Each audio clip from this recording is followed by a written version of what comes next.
Right, good to see some people coming through. That is excellent. So I'll give everyone a couple more minutes.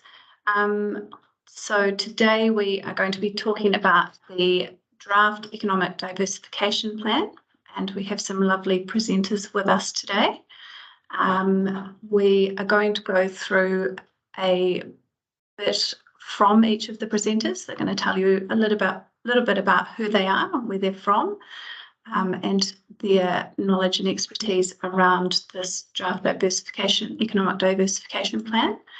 And then we're going to have question time. So we really want to have, we'd really like to hear from you. We'd like to hear your questions, whether it's about what a presenter has spoken about, whether it's that you've been able to have a look at the draft plan and you've got some thoughts or questions or feedback on that.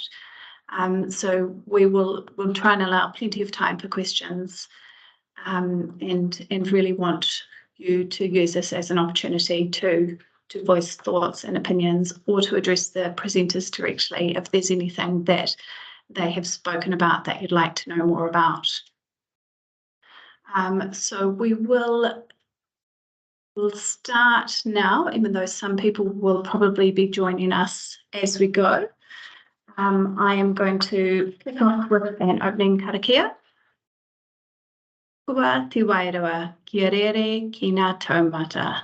Hei arahi e a tātou mahi, me te tātou whai i ngā tikanga a rātou mā.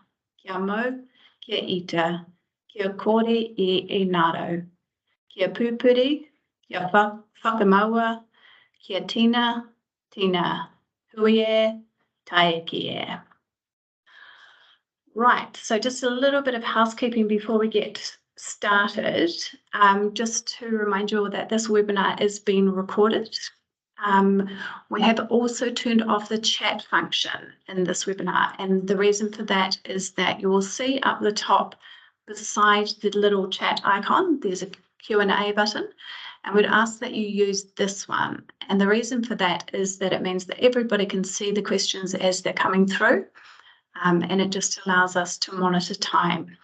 And for the same reason, we will try not to use the hands up icon. Please just feel free to post a question at any time. It means our presenters can see them, and it also means that people can go back to them and see them. And you can also post your own comments on somebody else's question. So without further ado, I think we will get started. And today we are going to begin with Benje Patterson, and I won't introduce him. I'll let him do a bit of that himself. Thanks for that, Ren. Kia ora koutou. So I'm Benje Patterson. I'm sure many of you might know who I am, but for those of you that don't, I'm an Arrowtown-based economist who specialises on regional economics. So I do a lot of work around New Zealand trying to understand both the structures of local economies and the social and demographic side of things. So why are people attracted to living in certain regions? You know, what sort of ages and stages are they, and what do they do when they get to places? Now, I've been working on the diversification project with Queenstown Lakes District Council for several years now. The early conversations were actually kicking off immediately before COVID, but I guess, you know, COVID sort of accelerated why might we want to look into this in further detail. And there's a couple of things that immediately spring to mind when I think about diversification. The first one is that diversification is kind of like an insurance policy in some ways. It's a manner of keeping yourself to be more resilient by not having all your eggs in one basket. So if there's a cyclical up or down in the tourism sector, you've got a few more strings to the local bow of your economy to get through. So that's part of it. But the other part of it is providing a diverse set of opportunities for people to go into and for people to imagine a life that they are able to go through at all stages of their life cycle in our local district. Now, I've got 3 young children at the primary school, and I'd love to think that there's a diverse set of opportunities that they could get into in the future if they want to stay living and working in the district long term. So there are a couple of reasons why we want to begin to look at diversification. Now, having looked at a lot of the data for Queenstown Lakes, we are about the least diversified place in New Zealand. So we have a much less diversified economy than other places. That, of course, is primarily because we have such a large dominant industry, namely the tourism sector, but also there's quite a lot of construction activity that happens off the back of that. Now, when Queenstown was very small, we were particularly undiversified. We were kind of more or less a one-trick pony. There's a little bit of sheep and beef in the hills, but we're pretty much a one-trick pony. Through time, as we've got bigger and bigger, and more people have come into our local area, we have gradually begun to diversify a tiny bit organically. We've got a much bigger professional services scene than we used to have, for example.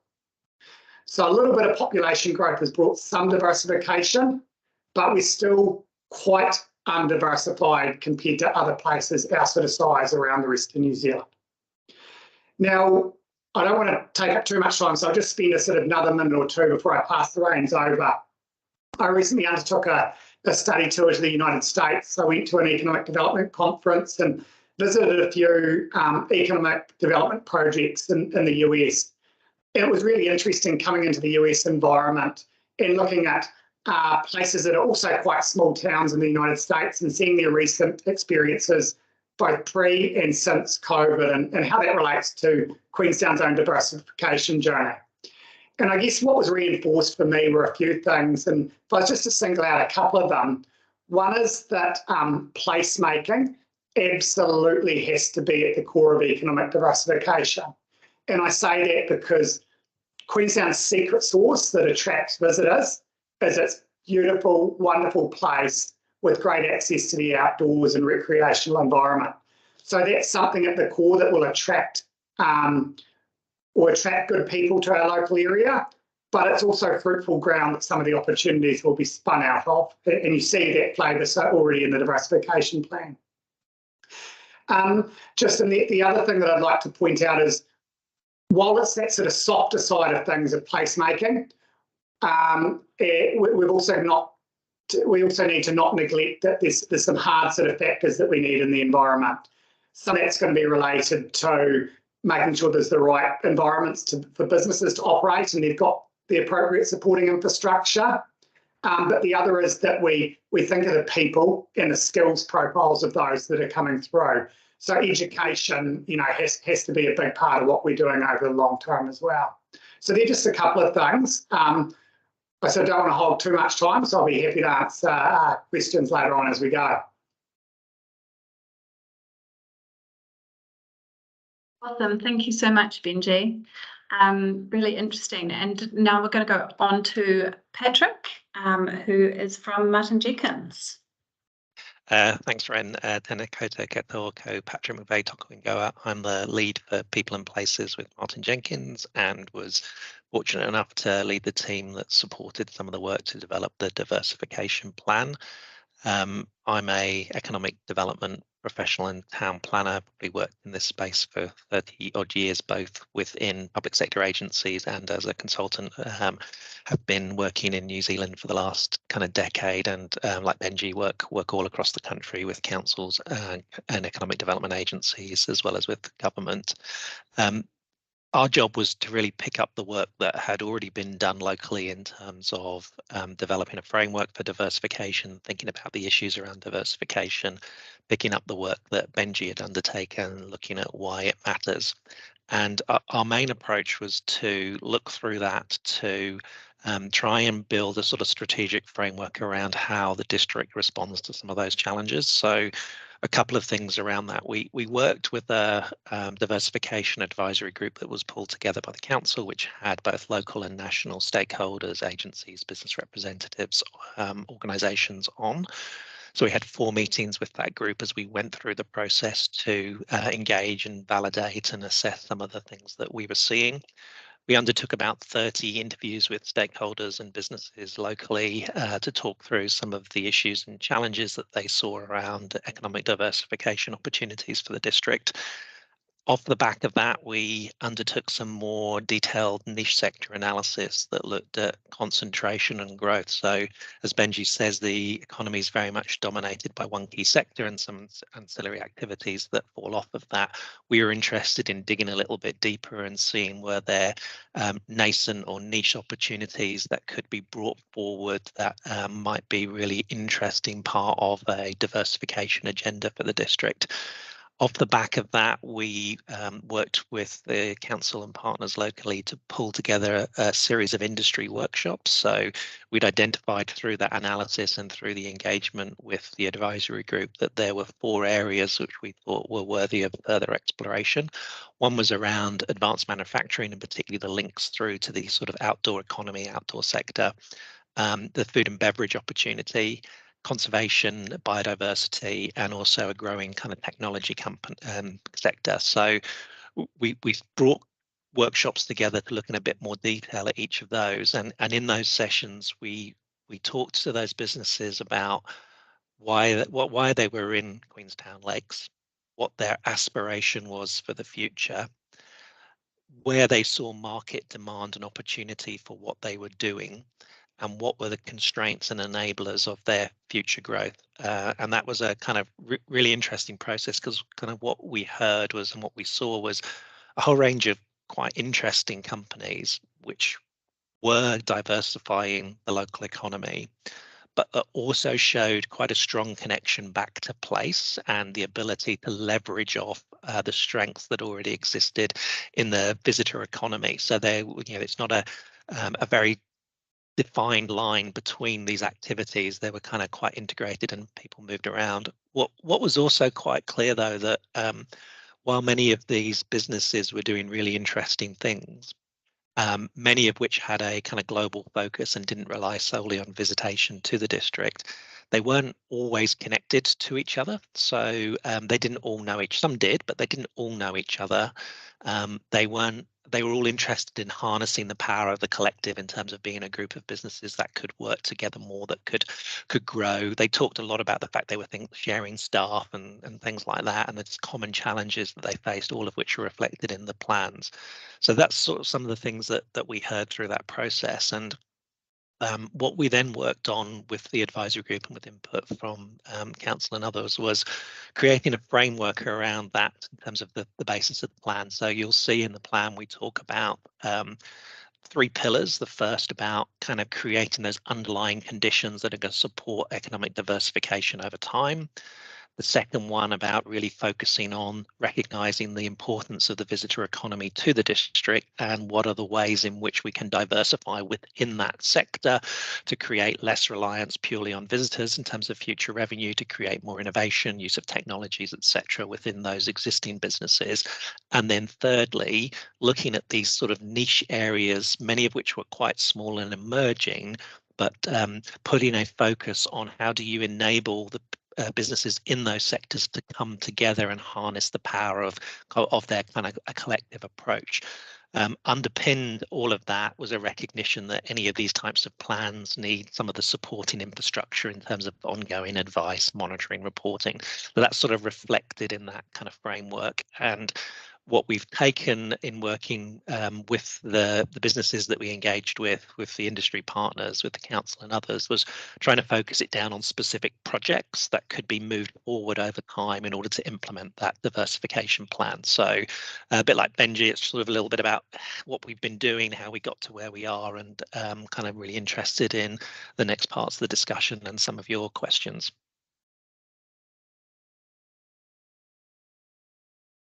Well, thank you, Patrick. Okay, so now we're going to move on to Peter Harris of Queenstown Lakes District Council. Kia ora, Peter Harris. I'm the Economic Development Manager for the district. So I'm going to, I guess, dwell on the fact that the diversification plan isn't starting from scratch. There's been a lot of work done over years in different areas, and I'll just outline a little bit of that and then talk about why we see this as a collaborative plan and why it's really important that that is the case.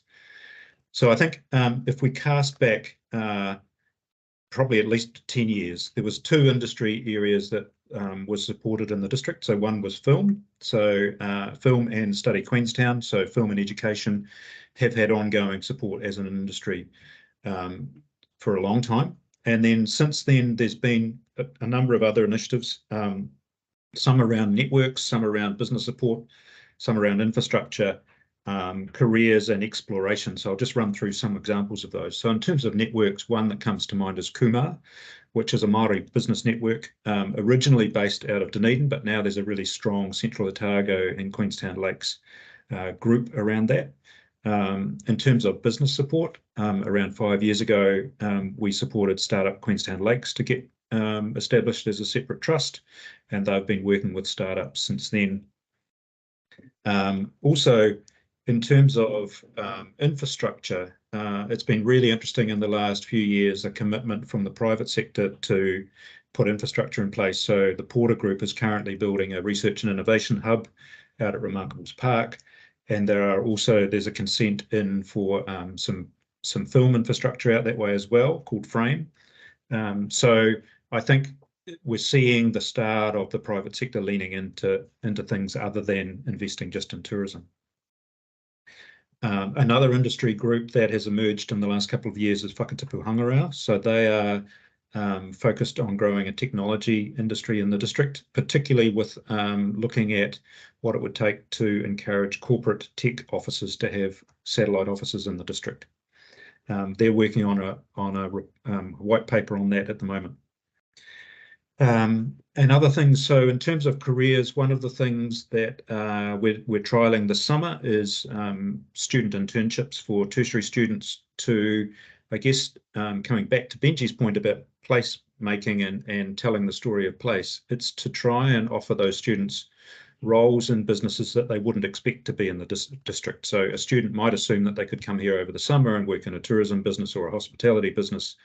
But what we've done is deliberately gone and tried to find businesses outside of the norm and try to start telling that story of the fact that there are career opportunities in the district other than construction and tourism.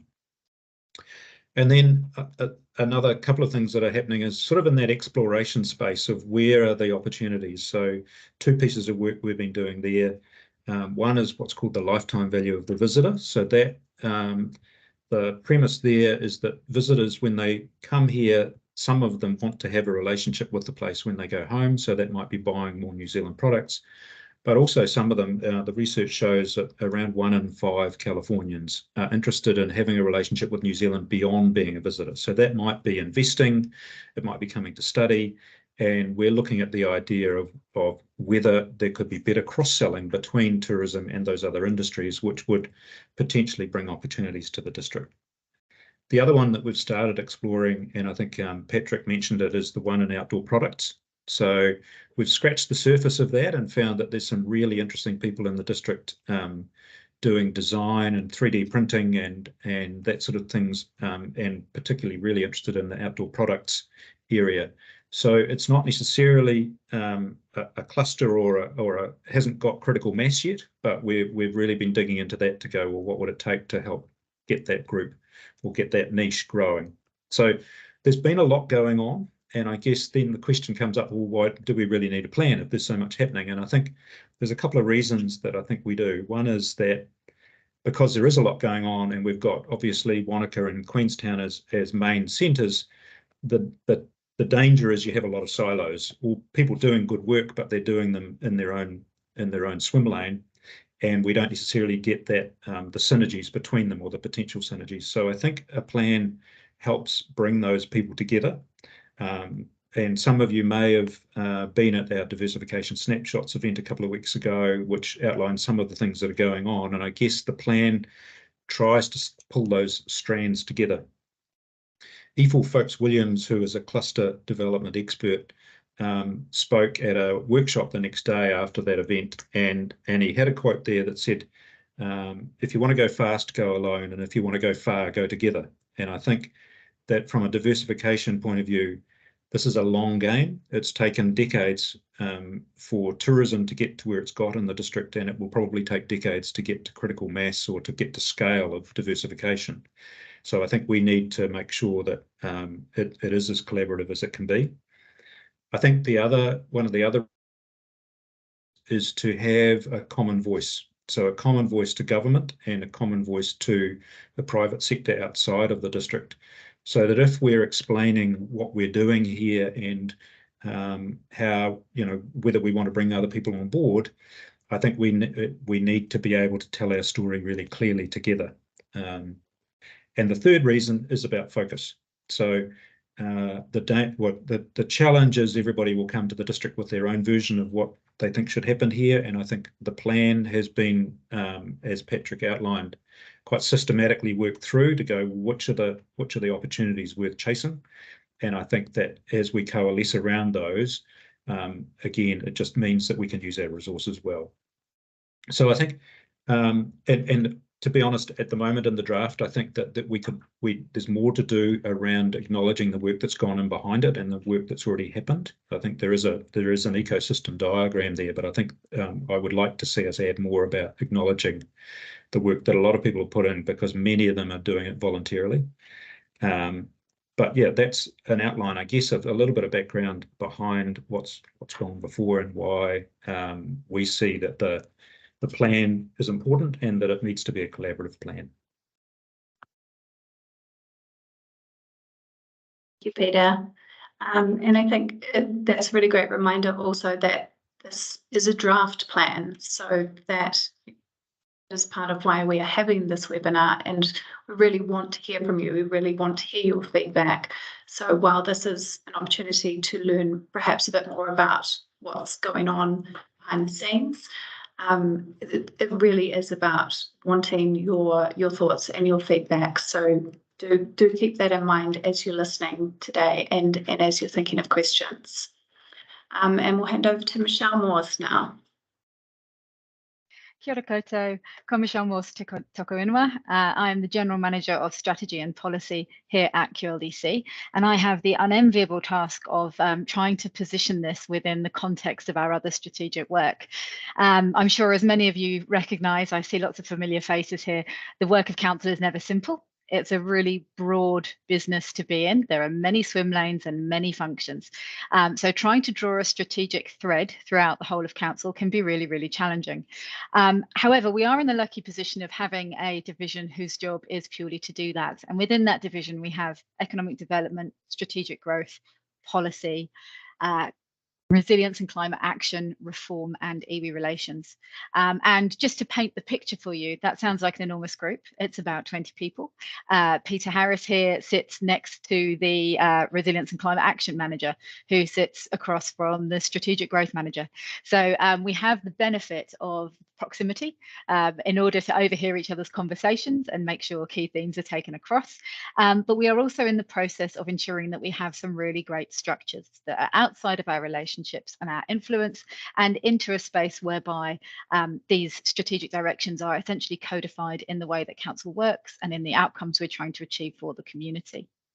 So QLDC has a pretty deep-seated commitment to economic development. Not only is that reflected in the presence of a team that's been stood up for about 5 years now and all of the work that it's done to date, but it also bleeds across into all aspects of our conversation. So I will talk in a moment about how our economic diversification plan works alongside the destination management plan, but it's also reflected across a number of other bodies of work. So whenever we're approaching a challenge, we're thinking about it through a number of different lenses, of which one is the economic diversification challenge. The plans that we have in place are reasonably broad, but the great thing about this piece of work is that it's focused on 3 key areas. So it's about improving career choices, it's about improving and tackling the affordability challenge through higher incomes, and it's about encouraging businesses that fit the values of our community at any point in time. And that point there really is absolutely essential, because there are multitudes hidden within that one statement. We have some very clearly defined aspirations and a vision for 2050 for this district. It focuses in on our economic options, our creative communities, our aspirations to be carbon zero and zero waste, our relationship with Te Ao Māori. It's all covered in really broad terms. So this is a piece of work that actually helps us to shape what kind of businesses come here in the future and which businesses feel at home. It comes back to Benji's point around placemaking. Love of place, it really drives so much in this district. So few people were actually born and raised here, yet their connection to this Fenway is immense. So how do we actually bring that through into our business environment and ensure that we have the kind of equitable stage on which all of these businesses can perform well? Peter's already said there's quite a lot already in play. For some crazy reason, I did not choose to put a slide together to explain how our strategies all fit together. So I'm going to try and do it through the power of interpretive dance. The primary one that you should focus on really is our spatial plan. That looks 30 years into the future. It sets where we're going to grow, how we're going to grow well, and it tries to weave together all of our aspirations from the climate and biodiversity plan, economic diversification, destination management is all frankly enabled through the spatial plan. The spatial plan sets the direction and sets all the priority projects in it, of which the economic diversification plan is 1, the destination management plan is 2, and the joint housing action plan has been the 3rd one to come off the blocks. So they are all innately wound together and reported on up through one governance structure, which has ministers and mayors and senior kaumātua all sitting around the table together, plus the chair of the Otago Regional Council. So it's a pretty powerful forum to drive change across a number of areas. Those are given effect to by our long-term plan, which is effectively a 10-year budgeting tool for the council, and our district plan. Now, also for those of you that are really immersed in the geekery of local government change, you'll be aware that there's much reform at play at the moment. That's putting all sorts of pressures on us as an organisation, and it actually impacts the different governance structures that we have in place for some of these initiatives. So we're kind of moving between some plans that are strongly legislative based with a long, deep history, like our long-term plan, and plans such as our spatial plan, which is only really starting to move into a legislative space next year when it is officially becoming a future development strategy under the Urban Growth Partnership. So it is a complex space. It's not easy to depict, but the key point for this forum to take away is that this plan sits in a triumvirate. There are actually 3 plans that are going to set the economic diversification or economic development strategy for our district ongoing. It's the economic diversification plan, the destination management plan, and the workforce strategy plan that the chambers are leading at the moment. So we'll be thinking about those 3 together as we step forward. This plan is absolutely essential. It's very much the sister document to the destination management plan, which had a huge amount of public engagement and really sort of set the tone for where some ambition can really sit. So we'd really like this plan to fly alongside the destination management plan so that whilst we are tourism dominated, we use tourism to drive positive change, but that we work towards becoming far more diversified for all of the great reasons that these gentlemen have outlined earlier in the webinar. Thank you very much.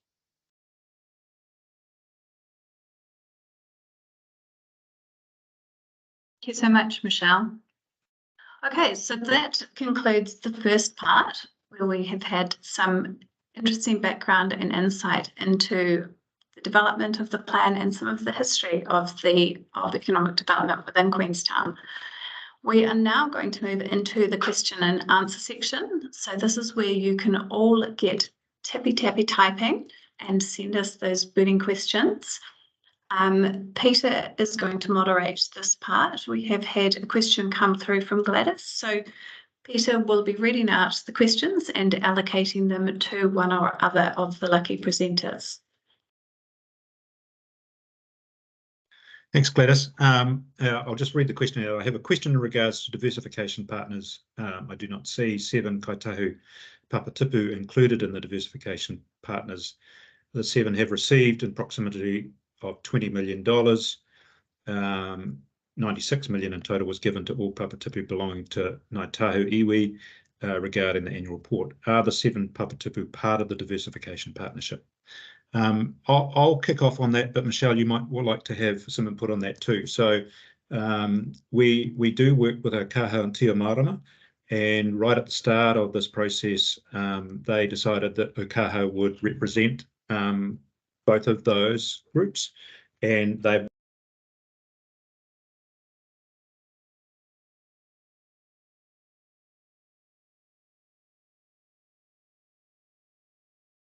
Sorry, how much of that did you catch? Right at the start, you said you'd work with Okaha. Okay. So sorry, that was my big. Muted, Peter. What's going on? I'll step back from the computer. So yes, Okaha and Te Aromarama decided that Okaha would represent the Runaka around the table. So they've been part of both advisory groups along the way, so both on the framework and the plan. But absolutely, if open to better explaining that within that diagram in the document. So Michelle, I'm not sure whether you want to contribute to that. No, I think that was well said. I think there were some challenges along the way with this to free up sufficient resources from Okaha and Te Aromarama, so they decided to partner together, which is wonderful. And they were part of the advisory group. Chris Rosenbuck attended that. But I think stepping forward, Gladys, there is more work to be done in sort of bringing a wider reach to this work. And we've actually, just for everyone's info, in council, we've just brought on board a strategic advisor, Māori, who is working with us to actually improve those partnerships so that we can have a wider reach and work with the Papatipu Runaka where it's appropriate and where it's asked for. There's been a number of different channels that we've gone through to date. So I think we're actually moving into a space where that's all becoming better established. So yeah, long may that improvement continue. So there's another question: when housing availability and the cost of living is so tough, won't diversifying our economy simply put more pressure on these things? Can I throw to Benje on that and see how we go with that? That's a really tough question, because we do have to face up to those challenges for sure. Yeah, I guess one of the important things is sort of to immediately distinguish between housing availability and housing affordability. So the availability is something that kind of becomes a problem when we have extremely high volume-driven growth, which is often what occurs when we are simply trying to service more bed nights and all that sort of thing. So diversification, it's about trying to move into areas where we can more impactfully add value. And typically when you look at a lot of the literature from economics, when we move into higher value-adding industries and opportunities, there are greater opportunities to remunerate people better within it. So the diversification plan can enable pathways for people to be able to afford and live in the district with dignity. At present, just wanting to remind people, while we've had really good progress on wages recently, while we've had wage growth that's far outstripped the national average, our wages are still on average much lower than they are around the rest of New Zealand. And that's mainly a function of the nature of the sorts of opportunities we have available to residents. I think the other bit that I would add to that is housing affordability has two sides to the coin. One is the price of the house, and the other one is the incomes of those people who are in the house. And I think that's a key part of the diversification plan, is to try and raise the incomes of locals so that they can actually afford to be here, because realistically, we're probably never going to have cheap housing as such, but we can try and increase the incomes of those who live in the district.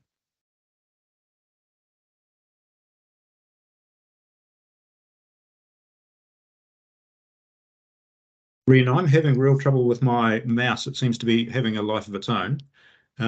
If there are other questions, can you maybe just read those out to us and throw to whoever you think is most appropriate? Yeah. We have another one here, and this is a similar tricky one.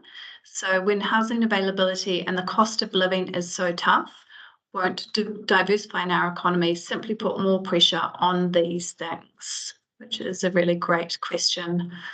I think we just covered that one, didn't we? Oh, apologies. Sorry, we have two that are very similar. So with tourism being such a dominant industry, wouldn't it be better to just focus on improving that instead of trying to diversify? So I think that ties into some of what you were just talking about, Michelle, with the destination management plan. Do you want to have a go at answering that one? Yeah, I mean, I think it's a really important point. The two things kind of have to happen together, because if we do just focus on tourism, then we continue to perpetuate the existing paradigm. It means that we don't have this insurance policy that Benji talked about. And we saw really clearly during COVID that when the borders closed and the tap turned off on tourism, we were landed with a genuine problem and a real crisis in terms of thousands of people being out of work and not being easily and quickly redeployed into another industry, because there was no other industry for them to go into. A huge amount of work was done to set up Jobs for Nature programs and projects in which tourism workers are redeployed into conservation, which was a really great, neat fit with our values, but the structures and processes just weren't in place to be able to do that over a sustainable period of time.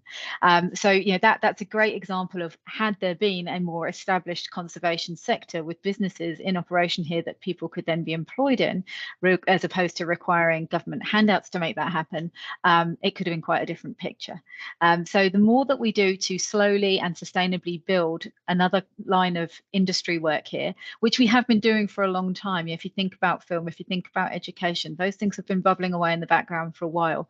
This is a marathon, it's not a sprint, but it is really important that that diversification happens, because that will benefit tourism. That will help provide some competitive tension in the market. It may even drive up wages within tourism. It may drive improvements within tourism.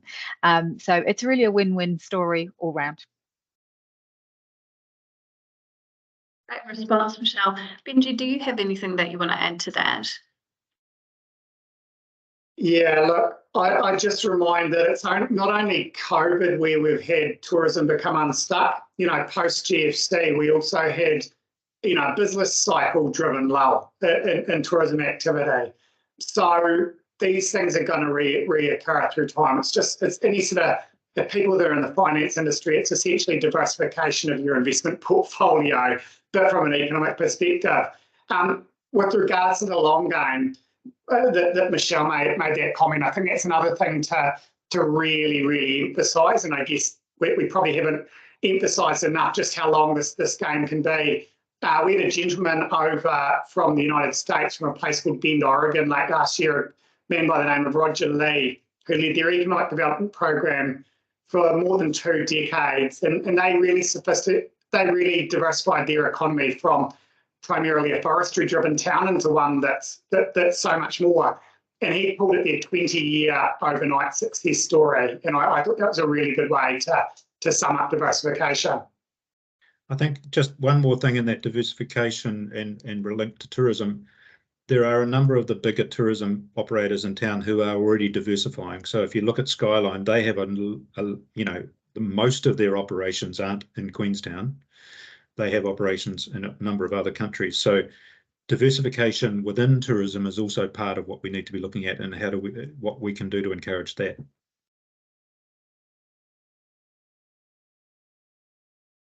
Thank you all.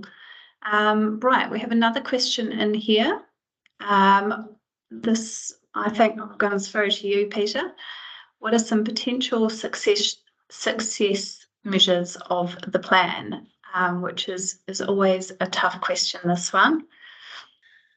Yeah, look, I think long term, the goals are about providing, as Benji talked about with his kids, it's career paths, higher incomes, and encouraging things that are scalable. So things that can grow and create job opportunities for somebody to come in at a junior level, rather than a whole lot of individual remote workers all earning good incomes, but not offering a pathway for people to join. Now, I mean, those are the long-term goals that we would want to measure. So it would be increasing the percentage of choices people have, and so that would be reflected in GDP and jobs. But I think what we need to work on is what are some indicators that mean that we're heading in the right direction, because as Benji said, I mean, those are lag indicators, the GDP and jobs ones. We will do a lot of work that won't necessarily show up in those indicators for a while. So to me, it's about, taking it project by project almost. So to say with the student internships, if that pilot works, it's that growing and more businesses putting their hand up to take on student interns, more students putting their hands up to participate. So I think it's probably initially looking at a project by project basis, and then with a clear link to going, if these things add up, they will appear in the economic statistics. But Patrick, I'm not sure whether you mean this is a common problem in economic development. I'm wondering whether you've got any thoughts. Yeah, two things I'd agree with you initially, Peter, that the plan, there were a number of outcome indicators that were informed by that early work that was done in terms of actually looking at the economic context for the district, the diversification challenge, all of that work that Benji did. And you can monitor progress and improvement at that outcome level against those indicators. So whether that's the proportion of jobs in sectors that are more diversified, et cetera, et cetera.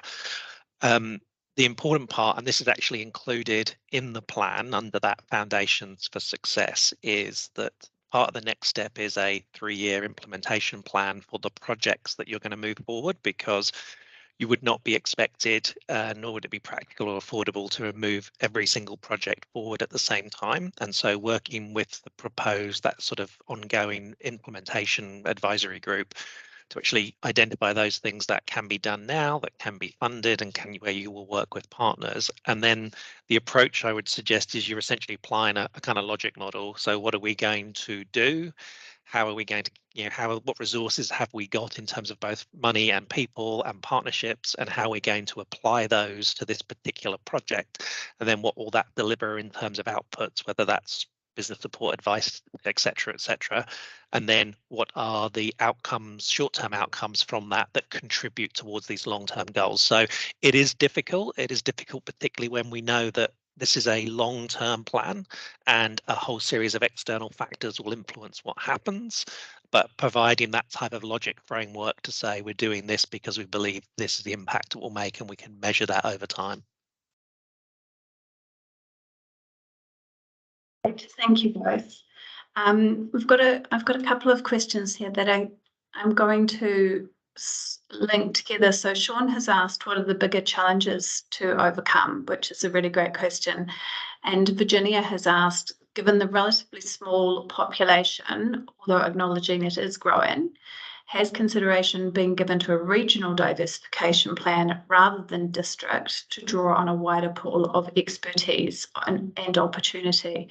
So I think there are some linkages there, and it has certainly made me think about the Keystone project of a world of connections. So Peter, I wonder if you want to start with those questions around what are the bigger challenges and a regional rather than district plan.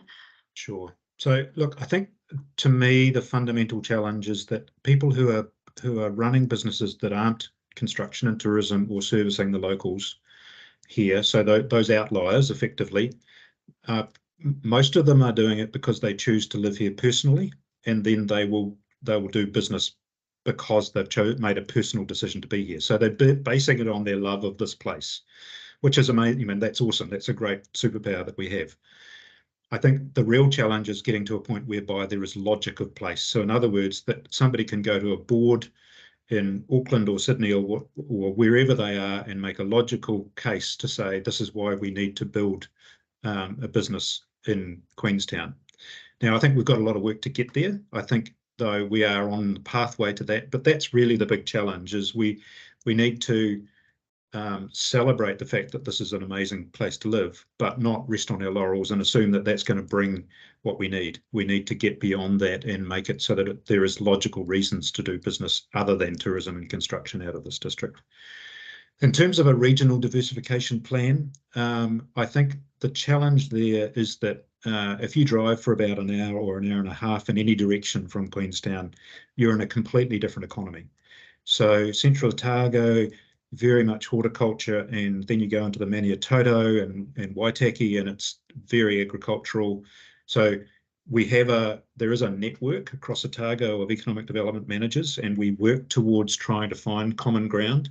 But the reality is we live in a region that has amazingly diverse microeconomies effectively. And so I think a regional diversification, well, in some ways our region is already diverse, probably one of the most diverse regions in the country. So I'm not sure we need diversification as a region. We are probably the exception whereby As I think Benji said, we're less diverse than anywhere else in the country, so we probably have a stronger need for this than anybody else. But yeah, really happy for Benji or Patrick to kick in on that. Yeah, oh, sorry. No, you go, Benji, you go first. No, just to lean into Peter's comment on Otago already being quite diverse. In my earlier work, I actually looked at the diversity across Otago, and it is incredibly diverse when you think of just how diverse the agricultural and primary sector is beyond here, and then the manufacturing and research and education and public sector work that occurs in Dunedin.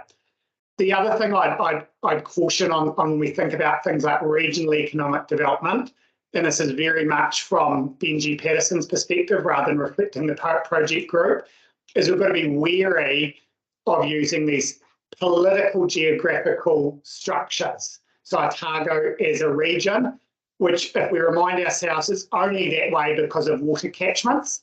There's no logic in that related to the realities of the economic and social geography of things, where people actually choose to live, work, move around and do business. And if we look at things like that, Peter's observation of how things differ, as you move away is quite right.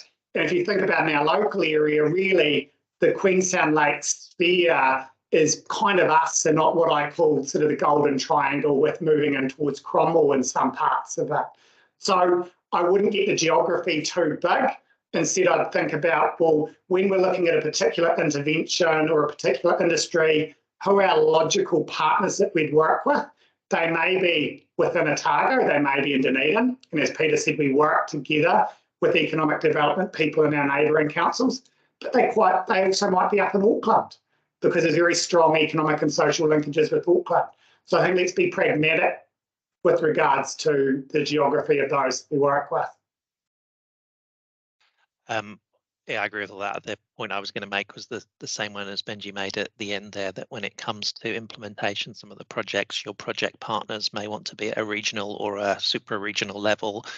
And that the only other thing I was going to add was not forgetting the sort of the front door function that Queenstown Lakes can play to the rest of the country as well in some of these sectors. So that doesn't require a regional plan, but might require some kind of partner-based implementation approaches. Yeah, interesting responses. Thank you all. Right, so we are getting near at the end. I've got a question here from Sylvia, and we've probably got time for another couple. So if you are wanting to get something through, we've got a couple, we've got probably about 10 more minutes. And Michelle, this is probably going to be one for you. Sylvia has read the draft diversification plan and noticed the QLDC welcoming communities should be acknowledged as another action plan currently under development that would help attract and help the migrant workforce and alleviate the business sector by providing settlement and integration services. So she's interested in our thoughts on that. Yeah, that's a really good point. And a big shout out to the Welcoming Communities Plan. There's a huge amount of work going into that at the moment. I would suggest that the primary interface in terms of economic development strategy going forward would be more likely within that workforce strategy, because it's talking about the actual workers and how they integrate and settle and are welcomed into this place. However, it should be signposted from the diversification plan as well. In the same way, there are a number of other strategies as well. I'm thinking the creativity and culture strategy. There are elements in there that speak into diversification. So it's really important that our entire network of strategies and plans actually speak to one another. And as they're reviewed and reiterated, we're looking and learning from these other work streams as well to see how things are developing and whether or not that changes what goes into the plan next time round. But yeah, good point. Thanks, Sylvia.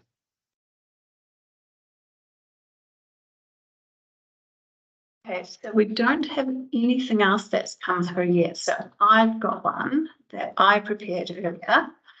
And it links back to, Michelle, you were talking about the plans that are essentially going to be the framework for the economic development strategy.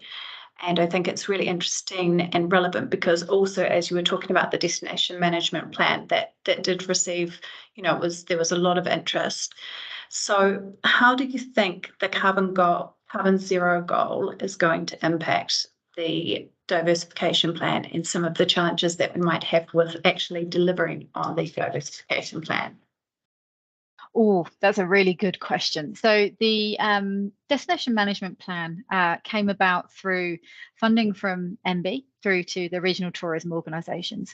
And one of the reasons it had such massive community engagement and was delivered over such a long program was because there was significant funding to be able to do that. I would love to be able to deliver that kind of level of public engagement on all sorts of different pieces of work, but the purse strings are somewhat more closed.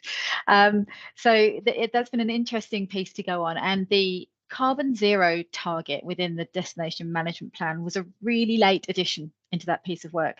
I think it's fair to note that when we developed that plan, there were probably 4 different plans developed in the lifetime of that project.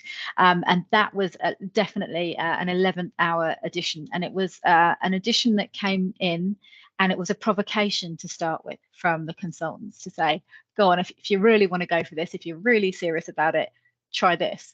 And the project team were shocked to start with, and then kind of thought, well, actually, this could be the kind of aspiration and the target that we need to really galvanize some energy behind it. And then we started testing it, and we heard that time and time again, the tourism sector and the community groups that we were working with felt that that was an ambition they really wanted to reflect. They wanted to go for something big. Now, that is a target for the tourism system, which is, of course, relatively large within our district. And if we're successful in getting even 80% of the way to that, it's going to represent massive, massive change. 6 out of 10 people work in tourism in this district, or they were in 2019. So that's 6 out of 10 people, 6 going back to their homes, spreading the good word about reducing their carbon intake. So it could lead to a huge social change. And that's really what I mean about using the dominance of tourism at the moment to drive social good.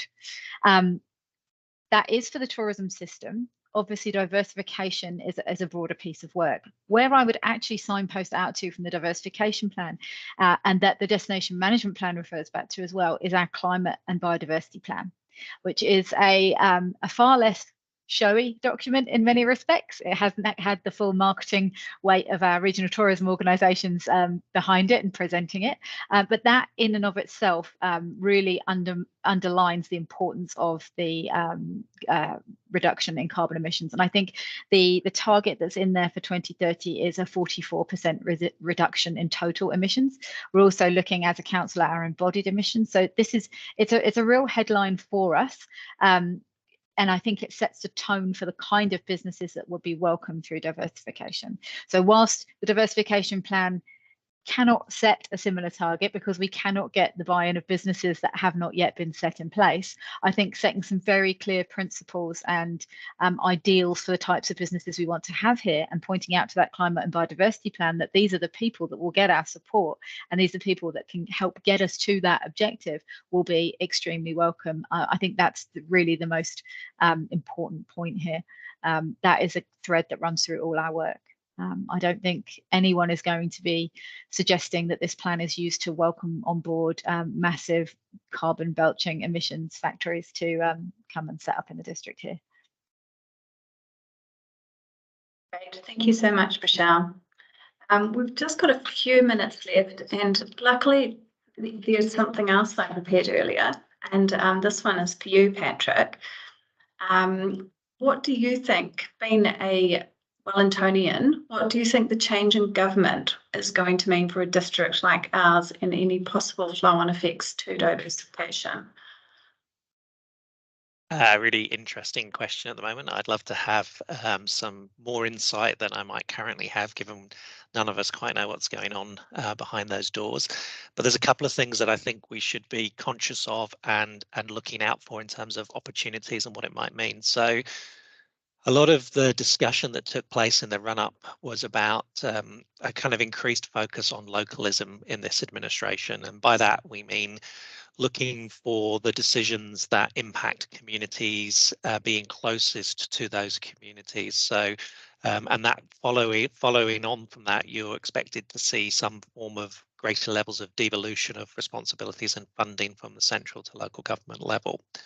Now, That's the language that's been used in the run-up to the election, and the kind of pointy end of that is the discussion of city and regional deals and what they might mean in this administration. So city and regional deals have been done in the UK and in Australia and in Canada, and again it's all based around this idea that local places have the best insight to what's actually going to transform their economy and their well-being and their environment, and therefore they should have more responsibility in taking action around those areas.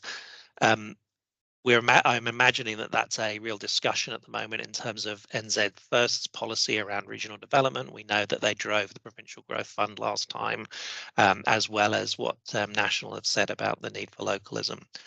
I think the thing that I would say is both diversification and devolution is a process and not an event. So I think it's about using the good work that's been done, not just around the diversification plan, but that suite of documents that Michelle spoke about, as well as the ones that are currently underway, and being able to look through those to say, which are the projects and activities that could have the greatest impact on our place, and how do they fit within a discussion with government around further devolution of responsibilities under a city and regional deal type framework. So I think the uncertainty is we don't know what the policy framework will look like and how far it will be supported, both in terms of devolution and new funding.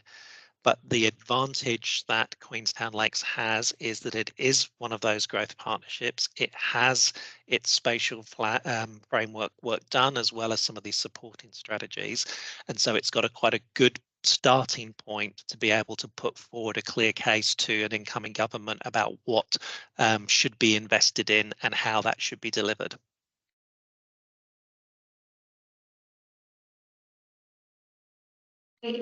Very interesting. Thank you, Patrick. That's good insights and observations there. Right, we have literally about 2 minutes. Is there anybody who wants to get in any last burning question about either the plan or what any of the speakers have talked about today? Going once, going twice. No, closed. All right, we will leave it there. A huge thank you to Michelle and Benje and Peter and Patrick for coming and sharing their insights and knowledge and expertise. And of course, a huge thank you to all of you who have joined us online. It's really great to be able to do this sort of exercise and to get some questions through from you, and possibly something that we'll look to do a couple more of before we get to a final document as well, because as I mentioned earlier, we are really interested in getting feedback. We really want to make this plan useful to the local community, to the businesses. This is certainly so. Obviously, Michelle and Peter and I have been within QLDC. This is not just a QLDC document. This is very much a collaborative document and a collaborative piece of work. So even once we have a final document, and in terms of actually delivering on that and making the projects come to life, it's absolutely crucial that we are working with local businesses, that we are partnering with, that we are all on the same page. So this feedback piece is really important. And here's one I prepared earlier, which you probably won't be able to see, but so you can access and read the full document online if you head to the QLDC Let's Talk page. So you'll be able to read the full draft plan. You'll also be able to share feedback either by scrolling to the bottom and completing the feedback form, or by emailing. There is an email address there as well.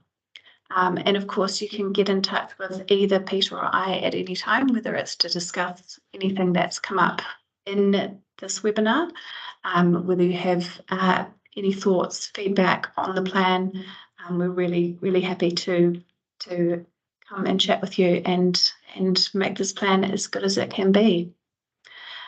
So yeah, that is all for today. I will finish with a closing karakia.